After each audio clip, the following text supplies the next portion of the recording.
توقعات کی حد۔ ایک رات کا ذکر ہے کہ دکاندار دکان بند کرنے ہی والا تھا کہ ایک کتا دکان میں گھس آیا۔ اس کے منہ میں ایک تھیلا دبا ہوا تھا۔ اس نے وہ تھیلا دکاندار کی جانب بڑھایا۔ دکاندار سمجھ گیا کہ وہ اسے کیا سمجھانے کی کوشش کر رہا ہے۔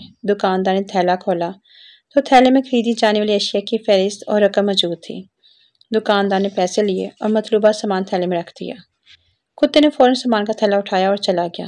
دکاندار کتے کے افعال سے بہت حیران ہوا اور یہ جاننے کے لیے کہ اس کا مالک کون ہے اس نے کتے کا پیچھا کرنے کی ٹھانی۔ کتا بس اسٹاپ پر پہنچا اور بس کی آمد کا انتظار کرنے لگا۔ کچھ دیر بعد ایک بس آئی اور کتا بس میں چڑھ گیا۔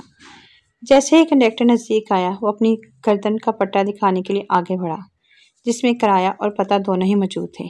کنڈکٹر نے پیسے لیے اور ٹکٹ دوبارہ گلے میں بندھے پٹے میں ڈال دی۔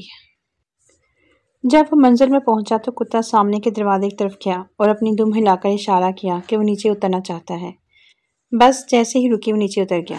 دکاندار ابھی تک اس کا پیچھا کر رہا تھا۔ کتے نے ٹانگوں سے گھر کا دروازہ کھٹکھٹایا۔ اس کا مالک باہر نکلا اور اسے لاٹھی سے بری طرح مارنے لگا۔ حیران و پریشان ہو کر دکاندار نے اسے پوچھا کہ تم کتے کو کیوں مار رہے ہو؟ جس پر مالک نے جواب دیا، اس نے میری نیند میں خلل ڈالا ہے۔ یہ چابی اپنے ساتھ بھی تو لے جا سکتا تھا۔ یہی زندگی کی سچائی ہے۔ لوگوں کی آپ سے توقعات کی کوئی انتہا نہیں ہے۔ جس لمحے آپ غلط ہوتے ہیں وہ آپ کی غلطیاں گنوانے لگتے ہیں۔ ماضی میں کیے گئے تمام اچھے کام بھول جاتے ہیں۔ ایک ذرا سی غلطی پھر بڑھ کر رائی سے پہاڑ بن جاتی ہے۔ یہ اس مادی دنیا کی فطرت ہے۔